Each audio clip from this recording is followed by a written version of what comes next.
Lyra stood at the edge of the crystalline forest, her long limbs making her taller than most Zitherans around her.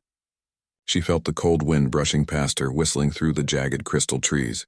The forest shimmered with faint purple and blue light, reflecting off every surface. Birds, or at least creatures that looked like birds, flew between the branches, their wings sparkling like living gems. Lyra's gaze was distant. She had always felt different from the others, not because she thought she was better, but because her people made her feel less.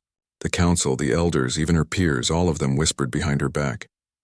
The words cut deeper than any blade. Too tall. Not fit, unworthy. On Zithra, height was everything. If a Zithran girl was taller than average, she was considered unsuitable to bear children. It was a strange rule, one that made little sense to Lyra. She had seen many short Zitherans struggle to survive the harsh storms and the shifting crystal terrain. Yet their laws were clear. Height determined breeding value, nothing else. Lyra had tried to fit in, bending her long limbs, lowering her voice, walking with measured steps. But no matter how she tried, the whispers always followed. She had stopped seeking friends long ago. Loneliness became a companion she could not shake. Today, however, something was different. From the sky, a strange silver object descended. Lyra's eyes widened. Humans. She had only ever heard stories from travelers who claimed the humans were curious. Strange and dangerous, but also clever beyond measure. The craft landed softly on the crystal ground, creating a pulse of wind that made the branches sway. A ramp extended and a group of humans stepped out. Lyra watched them carefully, her curiosity battling her fear. They were taller than her, yes, but their bodies were strong and flexible in ways she did not understand. Their eyes were bright with intelligence and something else, something that made Lyra's chest tighten. Among them was a man, human, with broad shoulders and careful movements. He stepped forward, scanning the surroundings with wide, curious eyes. Marcus, Lyra would later learn, was his name. He did not seem afraid of Zythera at all. Instead, he looked fascinated, like a child discovering a world for the first time. Lyra hid behind a crystal formation, trying not to be seen. She didn't know why, but she felt an urge to observe this human closely. Humans, she had been told, were unpredictable. They could be dangerous or they could change the world. There was a spark in them she could not understand but somehow wanted to learn. Marcus crouched near a glowing plant, scanning it with a small device. He touched the plant carefully, whispering words she could not understand. Lyra felt a flicker of hope. Perhaps humans saw the world differently. Perhaps they didn't judge others for being different. The wind shifted and a crystal branch cracked loudly. Lyra froze. Marcus's head turned and their eyes met. She gasped and stumbled backward, but the human only smiled gently. "Hello," he said, his voice soft but clear. I don't mean to scare you." Lyra's heart raced.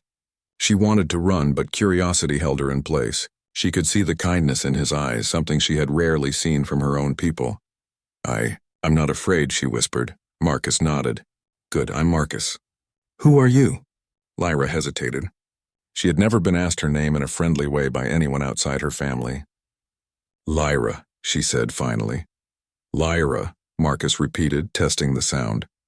Beautiful name. A small smile tugged at the corner of Lyra's lips. No one had ever called her beautiful in the way he meant. She looked down, unsure how to respond. For the next few hours, she watched the humans explore the forest.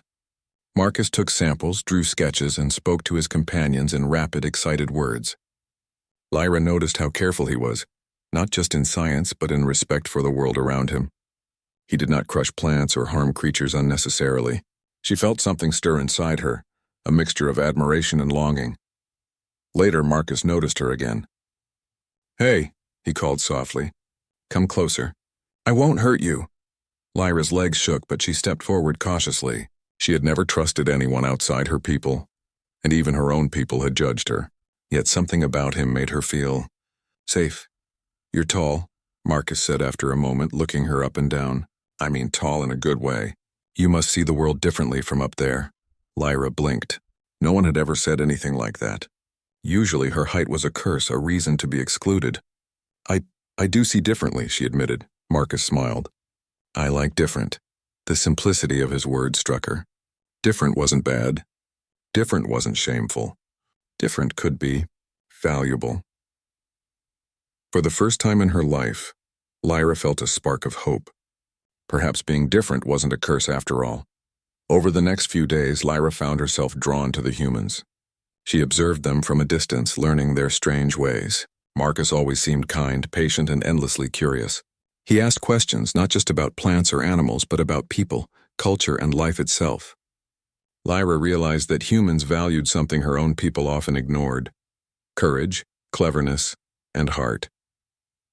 One afternoon, a Zitharan elder appeared in the forest, her face stern. "Lyra," the elder said, her voice sharp like glass, "what are you doing here? You know you should not interact with outsiders, especially humans." Lyra's heart sank. I'm just watching," she said softly. "I mean no harm." The elder's eyes narrowed. "Humans are dangerous. They do not belong here. You do not belong here." Lyra felt the sting of the words, but a small voice inside her whispered something else. "I do belong. I have a place too." Marcus stepped forward, sensing the tension. "We mean no harm," he said, his voice calm but firm. "Lyra is safe with us. We only wish to learn and share." The elder's eyes flicked between them. "Learning, sharing. You do not understand our ways, human. Leave, or you will face consequences." Lyra clenched her fists. Something inside her shifted. For years she had hidden, bowed, and obeyed. For years she had felt worthless. But now, seeing the humans, seeing Marcus, she realized she could stand for herself. "I will not leave," she said, her voice strong. "I choose to be here. I choose to learn. And I choose to help." The elder's expression hardened, but she said nothing more. She turned and walked away, leaving Lyra and Marcus alone.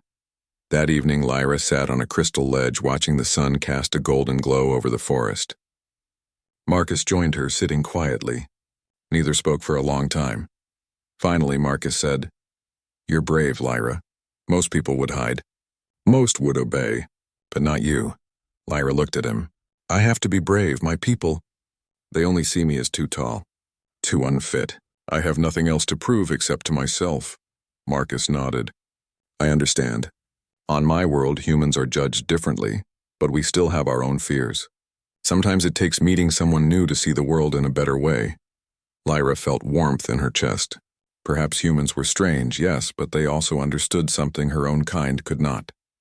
That courage and heart mattered more than appearances. That night, she dreamed of flying above the crystal forests, taller than anyone else, not a curse but a gift that might one day change everything. She did not know how the humans would influence her life or how she might change theirs. But for the first time, she felt a spark of hope, a spark that she could not ignore. And somewhere deep inside, Lyra whispered to herself, "Maybe being different is exactly what the world needs." The next morning, Lyra woke to the soft hum of the human's ship, its metallic surface reflecting the purple and blue lights of the Zitharan sky. She had stayed nearby all night, too restless to sleep, thinking about the human named Marcus. His words had stayed with her, simple yet full of meaning. Different is valuable. Curiosity and a small spark of defiance drove her to step closer to the human's landing site. Marcus was already outside, kneeling near a strange metallic device that hummed softly. His eyes were bright, scanning, adjusting knobs and buttons. He did not notice her at first. Lyra took a deep breath and approached slowly. "What is that?" she asked, her voice quiet but steady. Marcus looked up and smiled. "Ah, you're here. This is a scanner. It helps us understand the plants, the crystals, even the soil. We want to learn everything about Zithara without harming it." Lyra tilted her head. "Without harming it? Humans usually take, don't they?" Marcus shook his head. "Not always. Some of us try to give back. We try to understand. That is the best way to survive, not by destroying, but by learning." Lyra considered his words. Her people had rules about everything, but curiosity and understanding were rarely encouraged. Instead, she had been told to obey and fit in no matter what.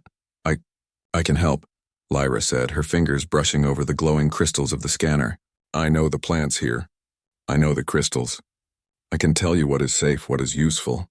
Marcus's eyes lit up. "Really? That would be amazing. Most of my crew have only seen Zithara from maps. You could show us everything." A small thrill ran through Lyra. For the first time, she felt useful, not judged for her height or her differences. She nodded eagerly. "Yes, I can do that." Over the next few days, Lyra guided Marcus and his team through the crystalline forests. She taught them which plants healed, which crystals stored energy, and which paths were safe during storms. Marcus, in turn, showed her small devices that could analyze the soil, measure air quality, and even detect the creatures hidden in the shadows. Lyra was fascinated. Humans were clever in ways she had never imagined. They thought differently from her people. They experimented, they questioned, and they adapted. She realized that intelligence and creativity were not limited by biology, something her own society had failed to see. One day, as they crossed a shimmering valley, a Zitharan creature scuttled from the shadows. Its shell glowed faintly, and its many legs moved quickly across the crystal surface. Marcus froze, unsure what to do. Lyra stepped forward instinctively. "It's not dangerous," she said. "It feeds on small crystals and bugs. It won't harm us."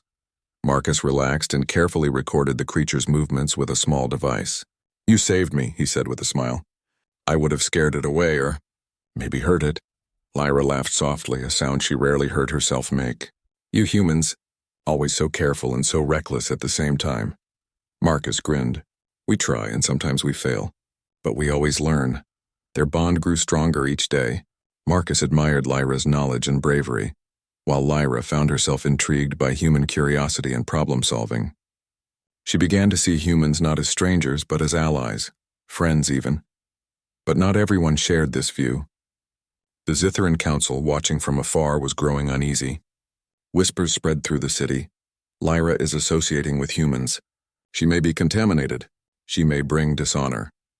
One afternoon, as Lyra returned from a long exploration, an elder confronted her. "Lyra," the elder said sharply, "your association with humans cannot continue. You risk your own safety and the safety of others. Do you understand?" Lyra met the elder's eyes. "I understand your rules," she said carefully. "But humans are not dangerous in the way you think. They do not harm without reason. They help. I learn from them." The elder's eyes narrowed. "You do not understand. Your place is with Zitharans. You must obey." Lyra's chest tightened. For a moment fear rose, the familiar weight of rejection and isolation. But then she remembered Marcus's words, the lessons she had learned from him. Courage matters more than rules. Heart matters more than height. "I will continue," she said firmly. "I will not hide. I will learn and help. That is my choice." The elder hissed in frustration but said nothing further, retreating into the shadows. That night, Marcus and Lyra sat near the glowing river of liquid crystal, sharing stories. Marcus spoke of Earth, of human cities, mountains, and oceans. He described humans who had faced impossible odds and survived through intelligence, courage, and teamwork. Lyra listened, enraptured. "Your people. They do not judge like Zitharans," she said softly. Marcus shook his head. "Some humans do, yes. But many of us value courage, creativity, and heart more than anything else. We see the person, not just the body." Lyra's eyes glistened. "I wish my people thought the same." "Maybe they will," Marcus said quietly. "Sometimes it takes seeing something different to understand."